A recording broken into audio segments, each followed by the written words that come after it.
आम आदमी पार्टी के मुखिया अरविंद केजरीवाल एक बार फिर देश के सामने एक्सपोज हो चुके हैं, क्योंकि पुलिस ने एक ऐसे कांड पर से पर्दा उठाया है जिससे अरविंद केजरीवाल का पूरा प्लान फेल हो गया। आम आदमी पार्टी के नेता पर हुई पुलिस कार्रवाई से दूध का दूध और पानी का पानी हो गया है और केजरीवाल खुद अपने ही बिछाए जाल में फंस गए हैं। 2022 के गुजरात विधानसभा चुनावों से पहले अरविंद केजरीवाल आईबी के नाम पर राजनीति कर रहे थे। 2022 के गुजरात चुनाव से पहले अरविंद केजरीवाल ने आईबी की रिपोर्ट का हवाला देते हुए दावा किया था कि केंद्र सरकार ने आईबी से एक सर्वे करवाया है जिससे पता चला है कि गुजरात में आम आदमी पार्टी की सरकार बन रही है।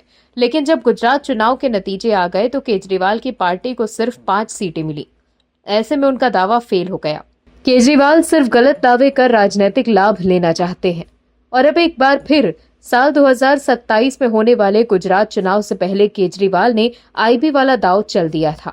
लेकिन इस बार भी केजरीवाल की पोल खुल गई। क्या है खबर, बताते हैं आपको इस रिपोर्ट में। दर्शकों, गुजरात में आईबी यानी कि इंटेलिजेंस ब्यूरो के नाम पर आम आदमी पार्टी के नेताओं और कार्यकर्ताओं को धमकियां दिए जाने का मुद्दा उठाकर केजरीवाल, गोपाल इटालिया और दुर्गेश पाठक ने भारी हंगामा खड़ा कर दिया। आम आदमी पार्टी के नेताओं द्वारा सोशल मीडिया पर पोस्ट की गई, सवाल उठाए गए और पूरी घटना को राजनीतिक रंग दिया गया। लेकिन जांच आगे बढ़ते ही पूरी पोल पट्टी खुल गई। जिस आईबी कॉल को लेकर परोक्ष रूप से सरकार और प्रशासन पर निशाना साधा जा रहा था, उसमें अब आम आदमी पार्टी का वडोदरा शहर अध्यक्ष अशोक ओझा ही आरोपित के नाम में सामने आया है।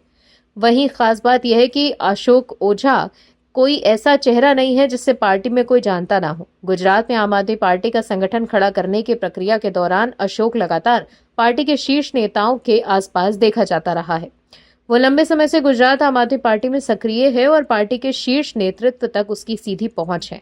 पार्टी के मुखिया केजरीवाल से लेकर रिसुदान गढ़वी, गोपाल इटालिया और पंजाब के मुख्यमंत्री भगवंत मान के अलावा मनीष सिसोदिया तक से अशोक कई मौकों पर मिल चुका है। केजरीवाल से लेकर आम आदमी पार्टी के तमाम शीर्ष नेताओं के अशोक ओझा की तस्वीर मौजूद है। ऐसे में साफ है कि वो कोई आम नेता नहीं है। गुजरात में पार्टी संगठन के विस्तार के काम के दौरान भी वो सक्रिय रहे और कई बार दिल्ली जाकर भी पार्टी का काम संभाल चुके हैं। इस पूरे मामले की शुरुआत तब हुई जब केजरीवाल सहित आम आदमी पार्टी के कुछ नेताओं ने दावा करना शुरू किया कि गुजरात में उनके कार्यकर्ताओं और नेताओं को आईबी के नाम पर फोन करके धमकाया जा रहा है। हालांकि साइबर क्राइम पुलिस ने जांच शुरू की तो जांच के दौरान सबसे पहला चौंकाने वाला खुलासा तब हुआ जब जिस नंबर को लेकर हंगामा मचाया जा रहा था वो नंबर आणंद के नितिन डोबरिया के नाम पर होने की बात सामने आई। पुलिस ने जब नितिन से पूछताछ शुरू की तो पूरी कहानी अलग ही मोड़ चुकी थी। पूछताछ के दौरान नितिन ने बताया कि उसने वडोदरा शहर आम आदमी पार्टी अध्यक्ष अशोक ओझा के कहने पर फोन किए थे और कुछ मामलों में खुद को आईबी अधिकारी के रूप में पेश किया था। वहीं इस खुलासे के बाद से पुलिस ने आम आदमी पार्टी की वडोदरा इकाई के प्रमुख सहित 2 लोगों को आईबी अधिकारी बनकर पार्टी कार्यकर्ता को धमकाने के आरोप में गिरफ्तार किया है।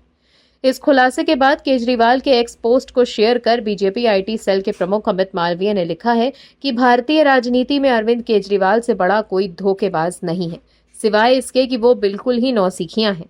वहीं नीट यूजी 2026 पेपर लीक के बाद केंद्र सरकार अब परीक्षा प्रणाली को फौजी कवच देने की तैयारी में है।